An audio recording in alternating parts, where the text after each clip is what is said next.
So you came from South Dakota, Yes. and South Dakota. I like South Dakota a lot. I mean, I think South Dakota is one of the best states out there for a lot of cool hunting opportunities. You've actually upgraded, I would say, here. And I've been curious. You and we've known each other quite a while, and I know you tear it up every year in South Dakota. You kill all kinds of big shit. Now you're kind of like, okay, you're in this new place, and of course you're around people who can help, can offer up. I mean, you couldn't pick a more probably knowledgeable group of hunters to embed yourself with. But what are you doing now? Now that you're kind of like finding your new equilibrium, you're looking at, okay, what's coming up this fall? How are you going to do it? What are you looking at, man? So, one thing I'm most excited about coming out here is that this really forced my hand to do some Western hunting because, like you said, I'm from South Dakota. And if you don't know, South Dakota is super liberal with tag allocation.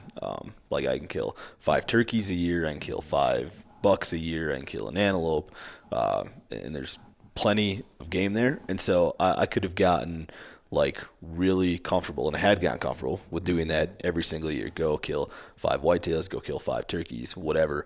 And like the allure of someplace like Montana as a non-resident when tags are, $1,000 to come do an elk hunt and a deer hunt, it just wasn't strong enough to pull me when I could do loads of different things in South Dakota. So now that I took this job and I'm in Montana and I'm a resident, I live here in the heart of elk country and mule deer country and antelope and everything else. I'm happy that I have to do it because I'm here. So I'm really stoked on that. And another thing is like the predator stuff that I've never gotten a chance to do.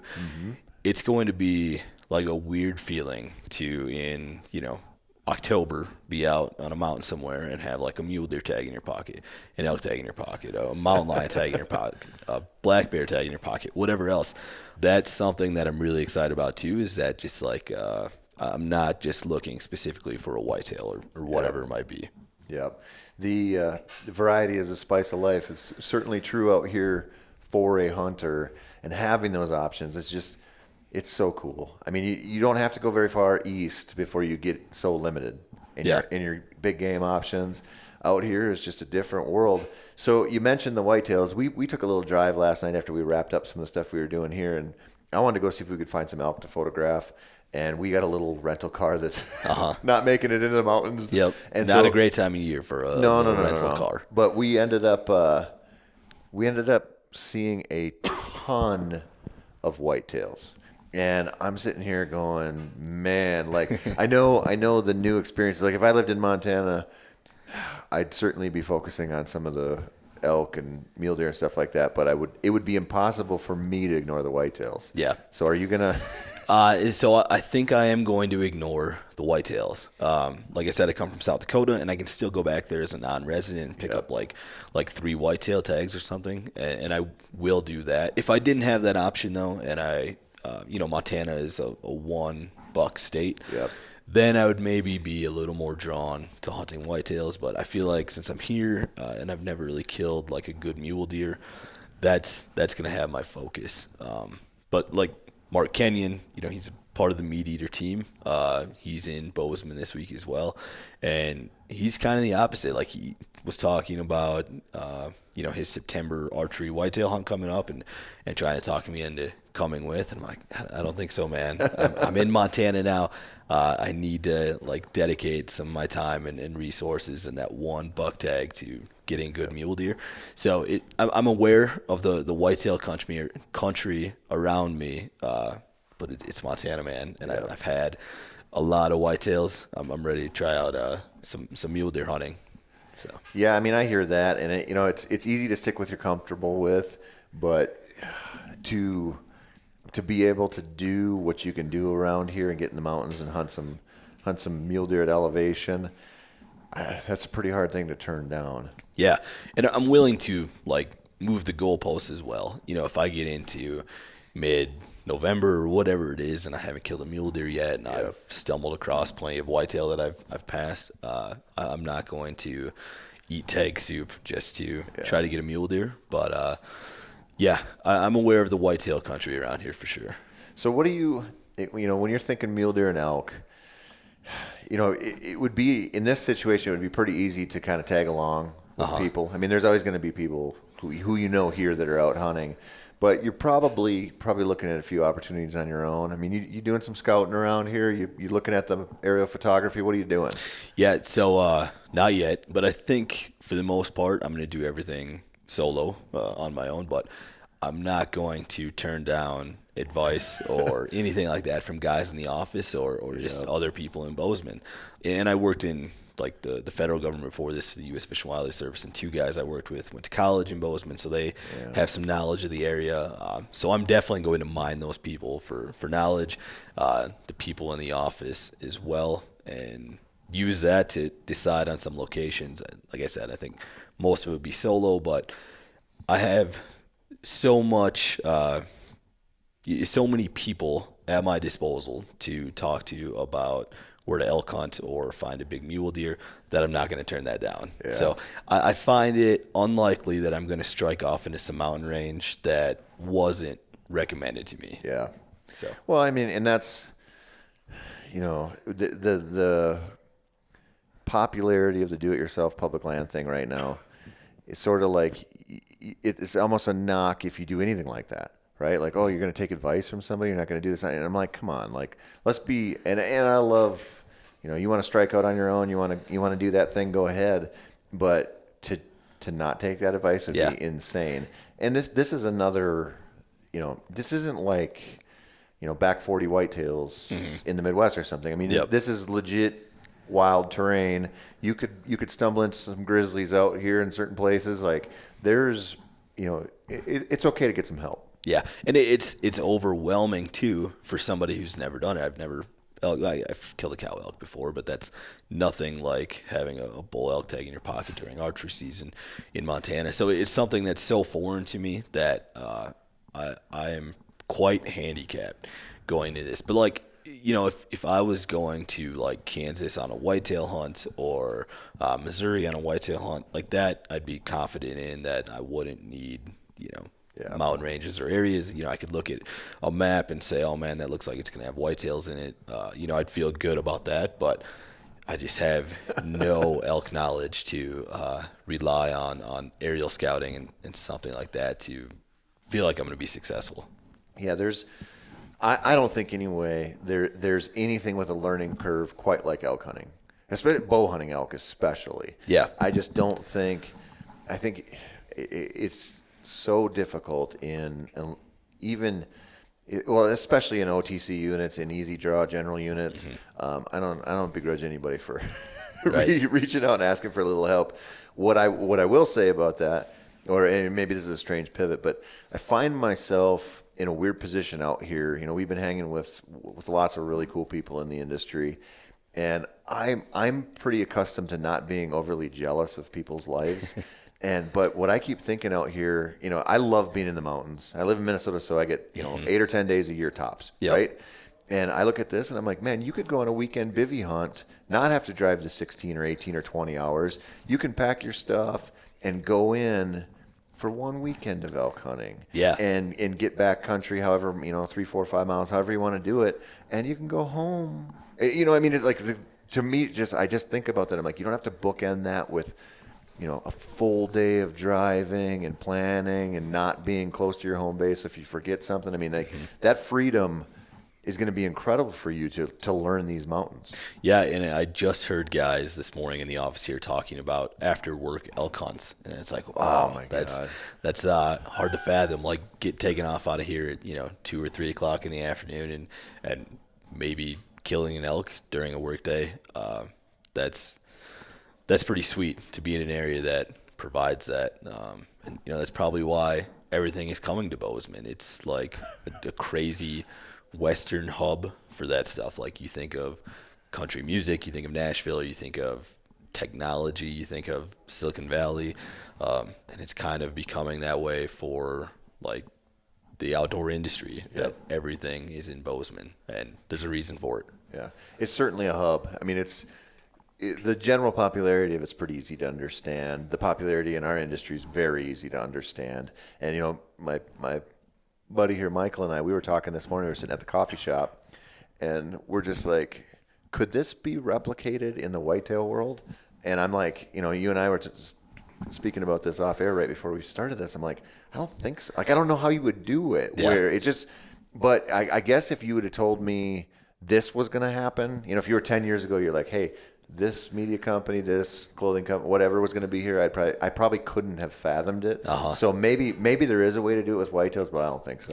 Yeah, it would. I don't even know what like a location like that would be. Something in the South, I think, or Midwest. I don't know, like Ohio or Kentucky. Those feel like they could be like house the whitetail industry, but it would take quite an agreement among people to create what Bozeman has. Yeah. So yeah, it's.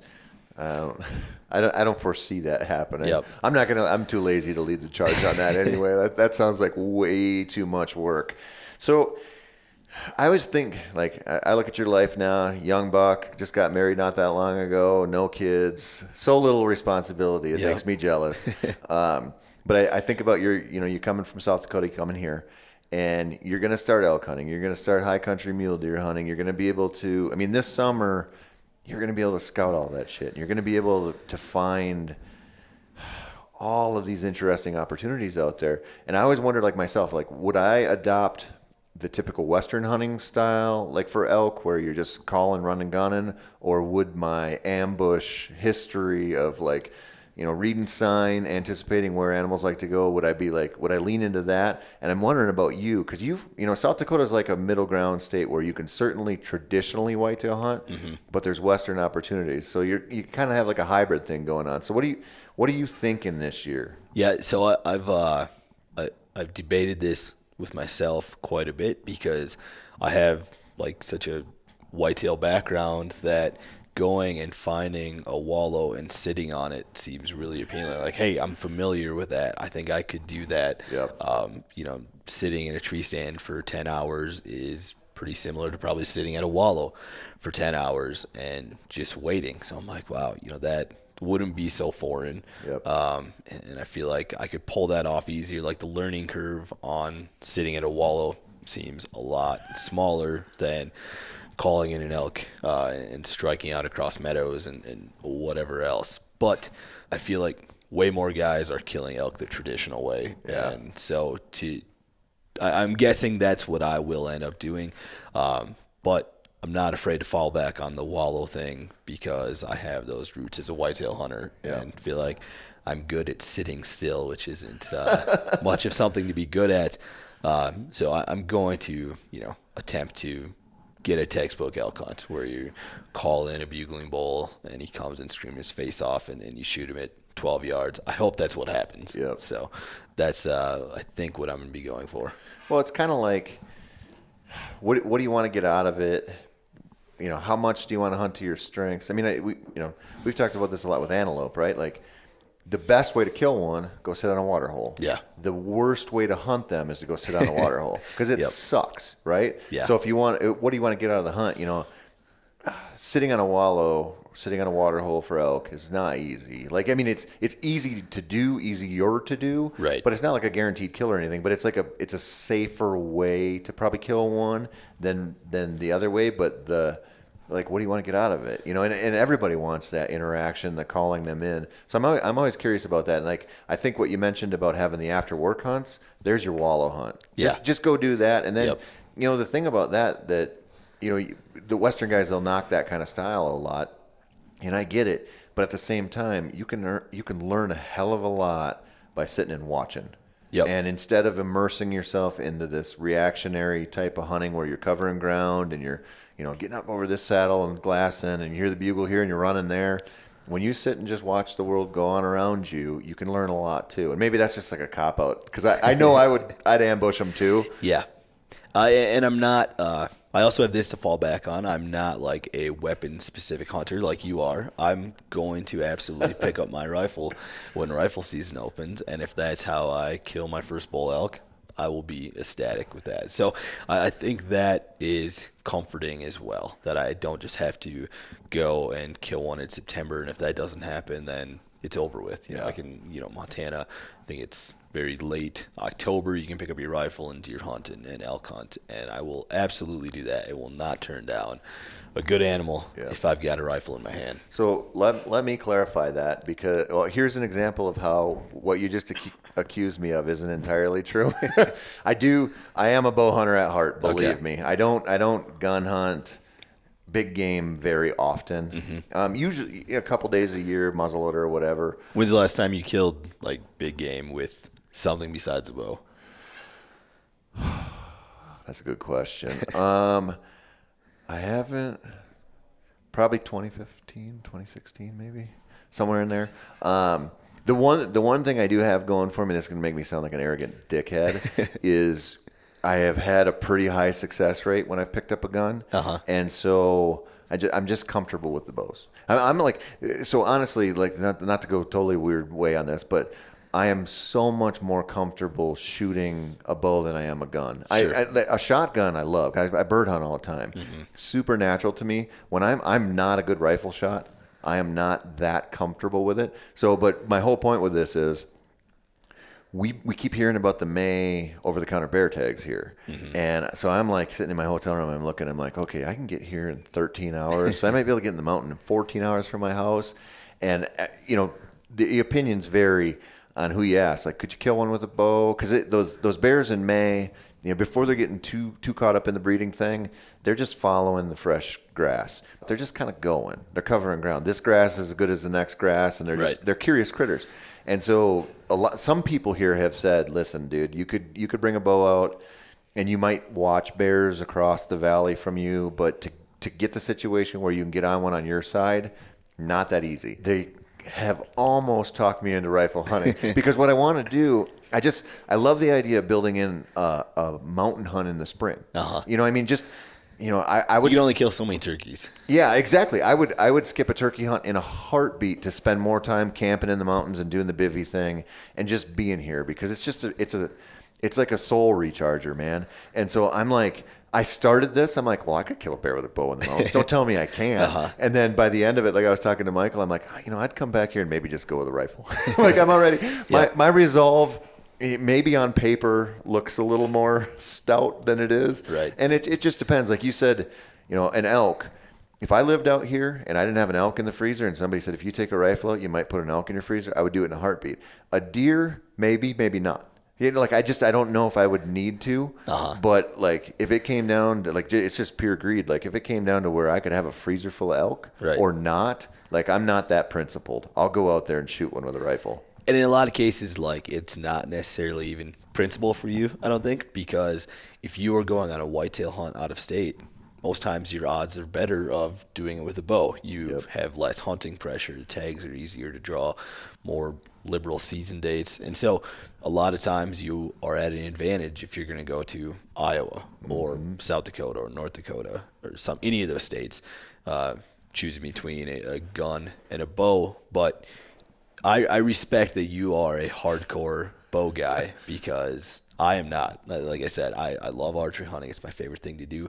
But if a rifle season is available, I'm definitely picking up a gun. And like for the bear season, for example, never even crossed my mind to use a bow. And so I respect you for considering it.